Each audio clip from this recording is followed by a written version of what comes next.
On l'a dit tout à l'heure, clé de l'affaire Grégory. Donc merci d'être ici avec nous.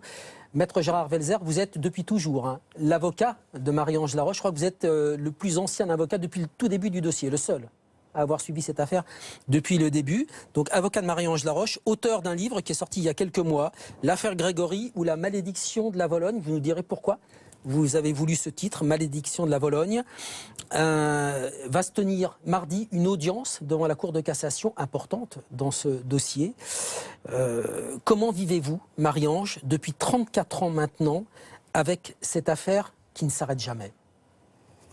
Écoutez, c'est très difficile de vivre avec une affaire comme celle-là. C'est très dur. Parce qu'à chaque rebondissement, on croit toujours qu'on va trouver la vérité. Et en fait, je m'aperçois que c'est un acharnement sur Bernard, quoi.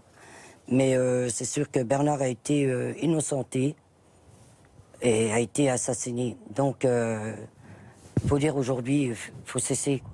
Depuis... Pardon, vous avez le sentiment qu'on cherche un coupable ou qu'on voudra absolument que Bernard Laroche entre dans la case coupable? Oui, pour moi, c'est pas chercher la vérité. C'est leur une vérité, c'est pas la vérité qu'ils cherchent. Ça c'est sûr. Et je m'aperçois que ça fait 33 ans que c'est toujours comme ça. Presque 34 ans, disait Dominique, effectivement, oui, de nouveaux épisodes judiciaires, de rebondissements. Cette affaire, elle fait partie de tous les foyers français. Ils la suivent. Est-ce que vous avez le sentiment qu'elle vous échappe, que votre vie, par moment, vous échappe? Oui, par moments, ça m'échappe forcément, parce qu'on a quand même tourné des téléfilms avec des personnes qui jouaient mon personnage. Là, dernièrement, j'ai appris qu'on allait retourner de nouveau des épisodes. Et Netflix va tourner une série. Pardon? Netflix, effectivement, cette grande plateforme va tourner une série. Donc une personne qui va encore prendre mon personnage. Oui, c'est sûr que ça m'échappe un peu, parce qu'on ne nous en parle pas plus à mon avocat, on ne nous demande pas notre avis de toute façon. Voilà, quoi. Et quand quelqu'un joue votre rôle, il a une posture qui n'est peut-être pas celle qui est la vôtre dans la vie. Je pense que c'est pas la même posture que moi. Ouais. Comment est-ce que vous vivez depuis 34 ans? Quelle a été votre vie après la mort de votre mari Bernard Laroche? Ma vie après l'assassinat de Bernard a été très très difficile. J'ai essayé de me reconstruire, j'ai essayé de refaire ma vie, mais ça n'a pas fonctionné. Aujourd'hui, j'ai beaucoup de soutien, heureusement, de mes enfants que j'adore, et c'est grâce à eux que je suis encore là, et beaucoup à mon avocat aussi, moralement, qui m'aide beaucoup. Vous avez eu d'autres enfants, des filles qui sont toujours à vos côtés? J'ai des filles. J'ai des enfants adorables. On est très unis, les enfants et moi. Le regard des gens dans la rue sur vous? Ça va beaucoup mieux. C'est plus du tout 30 ans en arrière.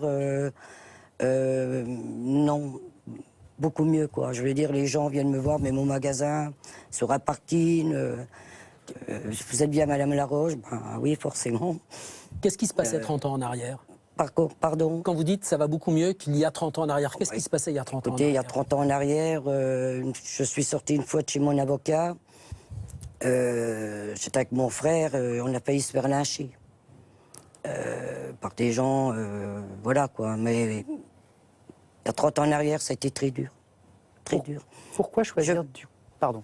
Heureusement que je portais mon deuxième fils, parce que je ne sais pas si j'aurais réussi à surmonter. J'allais vous demander justement pourquoi vous acceptiez aujourd'hui de parler. Qu'est-ce qui a motivé votre décision de nous parler aujourd'hui?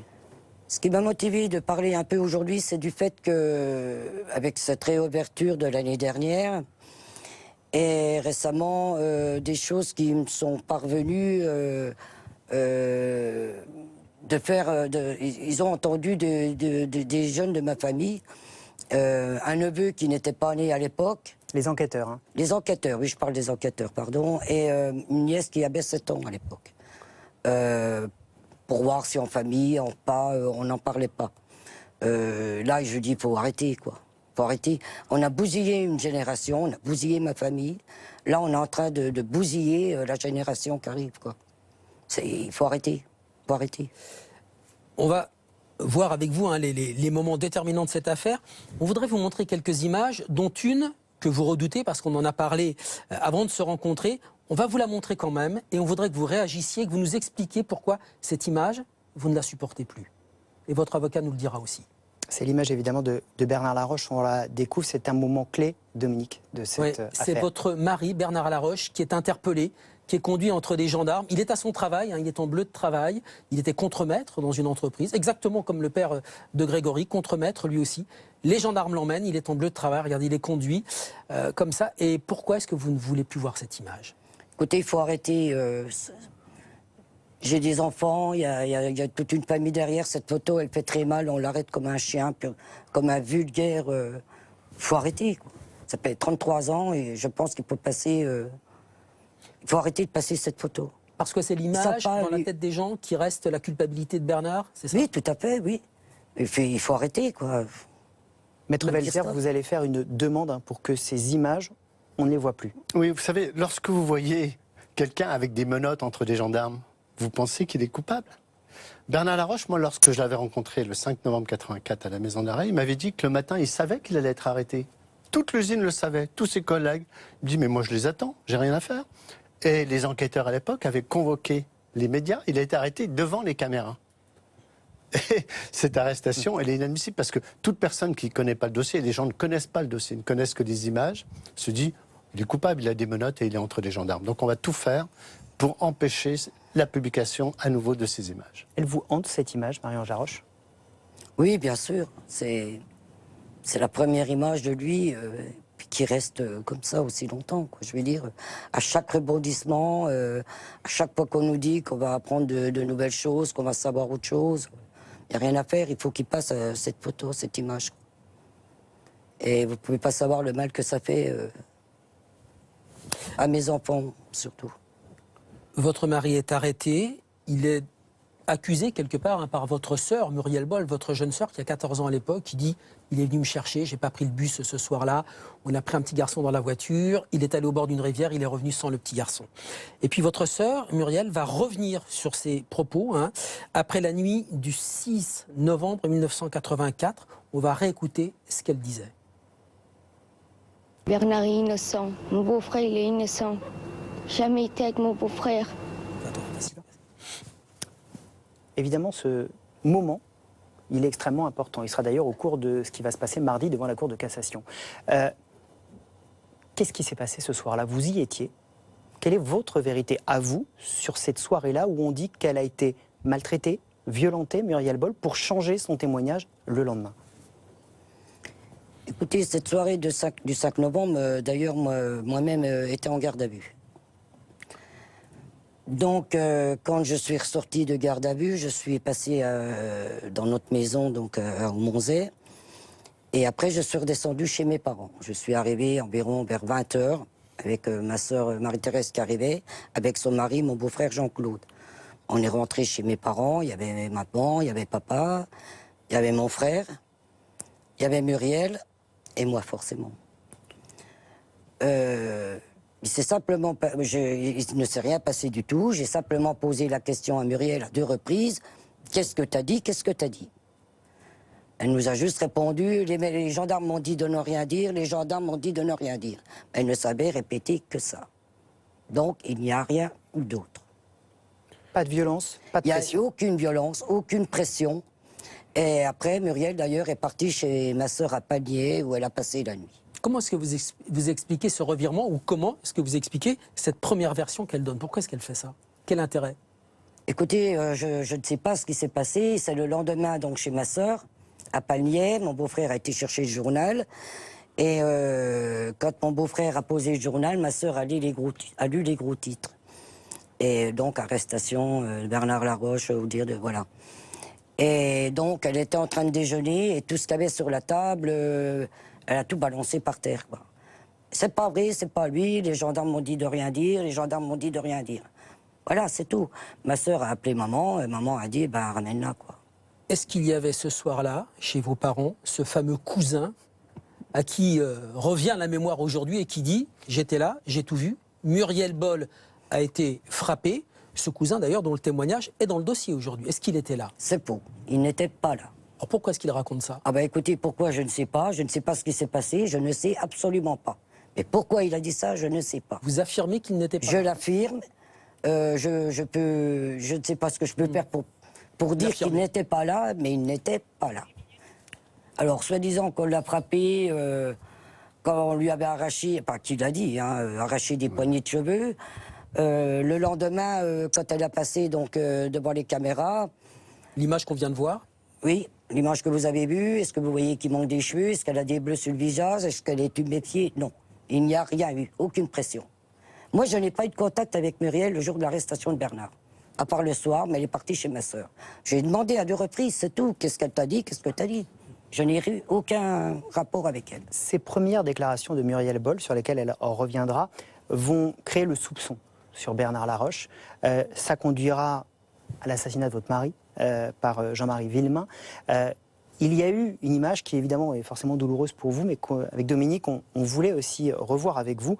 C'est la reconstitution de ce qui s'est passé à ce moment-là, reconstitution de l'assassinat de Bernard Laroche. Dominique, c'est évidemment des images extrêmement fortes. Oui, oui. Alors voilà, c'est la reconstitution. On voit ici Jean-Marie Villemain. Ça se passe chez vous. Regardez, il arrive avec ce fusil qu'il est allé acheter pour tuer Bernard Laroche. Il avait prémédité son acte. C'est donc bien un assassinat au sens juridique. Marie-Ange, vous étiez là avec votre fils, Sébastien? Oui. Qui avait 4 ans, l'âge de Grégory. Vous le teniez à la main? Non. Vous... non. Il était avec vous? Moi, j'étais devant la porte. Bernard était derrière moi. Sébastien était juste à côté de nous, derrière la porte. Donc, Villemain n'a pas pu le voir, le gosse. Et vous veniez d'annoncer à votre mari que vous étiez enceinte? Et je venais d'annoncer. J'avais été le rechercher à son travail. Et je venais d'apprendre qu'on attendait un autre bébé, quoi. Voilà. Racontez-nous ce qui se passe. Donc Jean-Marie Villemain est là, il arrive avec le fusil. Donc on descend de la voiture, Bernard enclenche la porte du sous-sol pour rentrer, moi je descends. Et au même moment que je voulais rentrer dans le sous-sol, j'ai entendu des palos, quelqu'un qui sautait, quoi. Je me suis retourné et c'était Villemain qui sautait le talus, quoi. Et il brandissait le fusil, quoi. Il y a eu un dialogue, pas très long. Et à un moment donné, Bernard a répondu je te jure, Jean-Marie, je te comprends, mais c'est pas moi qui a tué ton gosse. Et moi, j'étais tout le temps là devant Bernard. J'ai fait un mouvement, puis au même moment, il a tiré. Donc j'ai vu Bernard mettre les mains à sa poitrine et tomber en arrière. Vous ne pouvez pas l'appeler Jean-Marie Villemain, vous l'appelez Villemain. Écoutez, on a toujours surnommé Laroche, je vois pas pourquoi que lui, je mettrais Jean-Marie Villemain. Hein. Déjà, pour commencer, Laroche a été baptisé, c'est Bernard Laroche. Jean-Marie Villemain, il était condamné à 5 ans de prison? Jean-Marie Villemain, si pour vous permettez, oui. Il a été, le 29 mars 85, lorsqu'il vient assassiner Bernard Laroche, il assassine Bernard Laroche 4 jours après que le 25 mars 85, il ait été reçu par le juge Lambert. Le juge Lambert lui disant, les experts en écriture sont formels, ce n'est pas Bernard Laroche. C'est-à-dire qu'il vient assassiner Bernard Laroche 4 jours après que le juge lui dit... Il est innocent. Il est innocent. D'accord. 5 ans, alors, 5 ans de prison pour un assassinat. Hein, c'est le père de Grégory Villemain qui a souffert. C'est tragique, ce que vit cette famille depuis 34 ans. Mais c'est un assassinat. 5 ans, est-ce que c'est une peine normale pour vous? Écoutez, à l'époque, on a du mal à se remettre dans le contexte, c'était en 1993, aux assises, les avocats de Jean-Marie Villemain voulaient qu'il soit acquitté, c'était Maître Garot, et disaient que Bernard Laroche était coupable. Et l'audience, qui a duré quasiment 2 mois devant la cour d'assises de Dijon, a corrigé des tas d'inexactitudes, des mensonges. Et Jean-Marie Villemain, qui était en liberté depuis 1987, je crois, est retourné en prison. Et il a été condamné à une peine de 5 ans de prison, dont 1 an avec sursis, je crois. Et l'avocat général avait demandé 10 ans de réclusion. Et d'après, il y a toujours des bruits dans les palais, ça s'est joué très, très difficilement dans la salle de délibéré.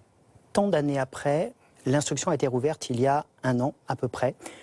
Et les soupçons, visiblement, restent sur votre mari. Je voudrais qu'on écoute le procureur général Jean-Jacques Bosc, ce qu'il disait le 16 juin 2017. Ce que vous avez dit. Bernard Laroche, vous savez quel a été son rôle. L'action publique est éteinte à son égard, donc juridiquement, il ne peut plus être impliqués. Mais ce que l'on sait de ces déclarations, c'est que Bernard Laroche aurait participé, enfin commis, de moins d'après des déclarations qui ont été faites à un moment par Muriel Boll, à l'enlèvement de Grégory. Marie-Ange Laroche, ces déclarations, elles sont évidemment extrêmement précises. On nous dit là, Bernard Laroche a participé, peut-être dans un collectif, à l'assassinat du petit Grégory. C'est ce qui est sous-entendu ici. Qu'est-ce que vous répondez au procureur général qui dit ça? Je ne comprends pas qu'un procureur de la République se permette d'en penser des choses comme il vient de le faire. Surtout que l'enquête débutait. Moi, je pense que c'est ce procureur qui a dit à la juge, qui a donné des ordres à la juge pour les personnes, pour ce qui s'est passé par la suite. Quoi. Pour Muriel, je parle évidemment. Je voudrais Maître ajouter... Belzer, Oui. ce que dit Jean-Jacques Bosse, procureur général de Dijon, Bernard Laroche, vous savez quel a été son rôle? Alors, Est-ce que ça vous vous inspire? savez, il y a 30 ans, au moment de l'arrestation de Bernard Laroche, les enquêteurs disaient, et le procureur disait, Bernard Laroche a enlevé et assassiné l'enfant. 30 ans après, aujourd'hui, on vient de dire, non, on s'est trompé. Il a enlevé l'enfant, peut-être qu'il ne savait pas d'ailleurs ce qui s'est passé après, ça devait être pour faire peur, et puis il a donné l'enfant à d'autres qui ont tué l'enfant. Et puis dans 30 ans, on viendra nous dire qu'il n'a rien fait. Écoutez, Bernard Laroche, 3 mots. Bernard Laroche, 7 experts auprès de la Cour de cassation l'ont mis hors de cause avec certitude pour être celui qui n'a pas écrit la lettre du 16 octobre 84. Les experts en voix qui ont écouté les cassettes du Corbeau, pour la majorité, on dit, la totalité, on dit, c'est pas Bernard Laroche, et la majorité, on dit, c'est une femme. Personne ne l'a vu poster une lettre le 16 octobre 84. L'alibi de Bernard Laroche a été vérifié témoin par témoin le 9 novembre 84. Ils sont tous venus. Le jour où le procureur d'Épinal et le juge Lambert se sont dit, oh là, on fait fausse route. C'est-à-dire qu'il est innocenté. Et aujourd'hui, on vient instruire contre un mort qui ne peut pas se défendre, mais c'est tellement facile. Marie-Ange Laroche, vous n'avez aujourd'hui aucun doute, ou est-ce que vous pouvez concevoir que votre mari aurait une part de secret qu'il n'aurait pas partagé avec vous? Je n'ai jamais eu de doute, je sais que c'est pas lui. Bernard est totalement innocent et jusqu'à ma mort, je soutiendrai qu'il est innocent. C'est pas lui. Je n'ai jamais eu de doute là-dessus. Un mot sur le juge Lambert, épée à son âme, puisqu'il a choisi de se donner la mort, mais il a eu le dos large. Et c'est vrai qu'il était accablé par les carnets du juge Simon, dont on a tous les journalistes d'ailleurs, rendu compte qu'on a été les premiers à diffuser sur BFM TV. Un mot sur le juge Lambert. Oui, vous savez, il n'a pas été toujours très gentil avec vous, mais est-ce qu'il a été loyal? Très loyal. Cette affaire est un énorme gâchis. Première victime, Grégory Villemain. Deuxième victime, Bernard Laroche, accusé, arrêté, innocenté, assassiné. Troisième victime, le juge Lambert. Le juge Lambert, on l'accable de tous les maux de la terre. La plupart des actes qu'il a accomplis ont été confirmés par la Cour d'appel de Nancy. Une fausse information circule encore récemment en disant qu'il a renvoyé Christine Villemain, qui a été innocentée après, aux assises. C'est faux. C'est la Cour d'appel de Nancy qui a renvoyé Christine Villemain aux assises. Le juge Lambert, voyez-vous, s'est donné la mort et un ami me disait, lorsqu'il voyait certains reportages, comment voulez-vous qu'il tienne? C'était quelqu'un de loyal, qui avait admis ses erreurs. Et aujourd'hui, quand j'ai vu que, quelque temps après sa mort, aucun magistrat de Dijon, à l'époque, quelque temps après sa mort, n'a même adressé de condoléances publiques, ça m'a déçu. Vous étiez en contact avec lui? Le juge Lambert, je le voyais très rarement. Je l'avais vu au procès de 93. Et simplement, il me téléphonait tous les 4, 5 ans, 6 ans. Et au mois de juin 2017, lorsque l'affaire a été réouverte, il m'a envoyé des textos. Pour conclure cet entretien, Marie-Ange Laroche, d'un mot, le titre de l'ouvrage de votre avocat parle de la malédiction de la Vologne. Est-ce que malédiction est un terme qui vous convient? Oui, tout à fait. Tout à fait, parce qu'en 33 ans, on se rend compte de tout ce qui se passe, le gâchis qu'il y a eu, le mal qui a été fait aux gens, oui. Merci beaucoup, Marie-Ange Laroche, d'être venue sur le plateau d'Affaires suivantes. Merci, Maître Belzer, d'être venu sur le plateau d'Affaires suivantes. Dominique, on se donne rendez-vous la semaine prochaine, dimanche, 13h, sur BFM TV.